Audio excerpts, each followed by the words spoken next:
In this lesson, we'll cover setting up the user's local copy of the Revit project that will synchronize to the central file. So in previous lessons, we created a central file, which is basically the master file for a Revit project. All users then would have a local copy of that central file in which they would make their modifications to the things they want to modify, and that would then be synchronized to the central file and then out to all the other users who have a local copy. So once we have the central file created, our next task now is to create the user copies of the central file.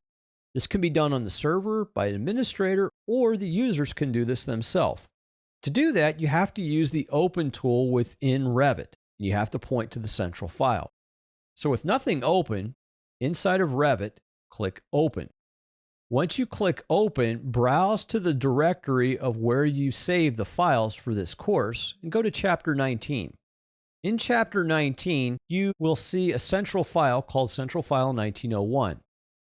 Now, I can select this and use this as this is the one for this exercise. Or if you want to use the central file you created from the previous lesson, work sharing, you could do that as well too. I'm going to use this one.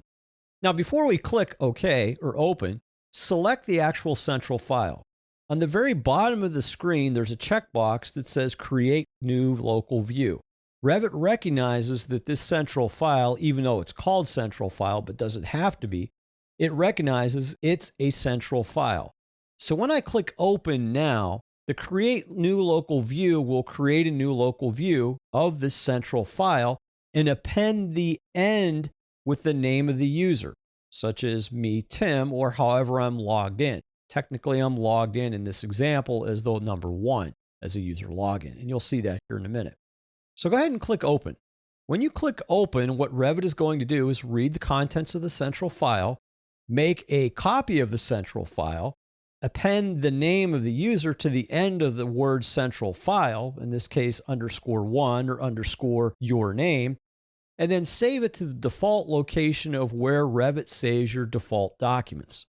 Now you may say, well, where is that? Well, to see that, click the large R in the upper left, then go down to Options. On the Options window, click File Location.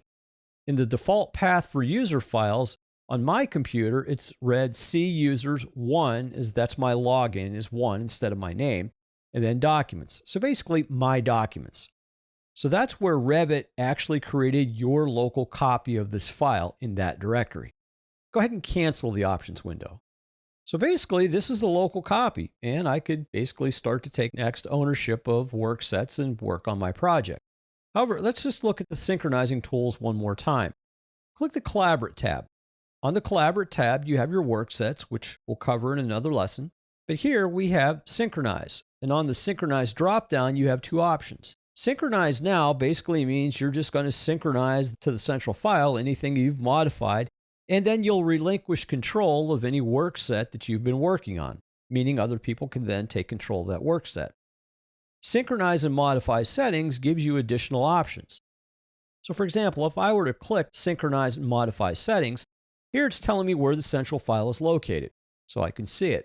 I also have the ability to do other things in order to, in this case, relinquish work sets or not after I've synchronized. You can also add in comments, which basically is history of what you've done and what you're synchronizing. And all this will be timestamped with the central file. Just click Cancel. Now again, to show you where this file was saved and how it was named, in my computer, it was saved within the user's username and Documents folder, basically my documents. So if I bring up Windows File Explorer, now I were to click Documents on the left, I can see here is the actual document, Central File 1901_1. Yours would be the Central File 1901 underscore your username, whatever that username may be. Now, if you don't like the word central file in this, you can rename the file to whatever you want. But usually keep the name of it, that way it's easily tracked on whose actual project or user project this is. So as a review, in this lesson, we looked at user setup. We've already created the central file for this Revit project, and the user setup was creating the local copy of the central file that the user would use to synchronize changes back to the central file.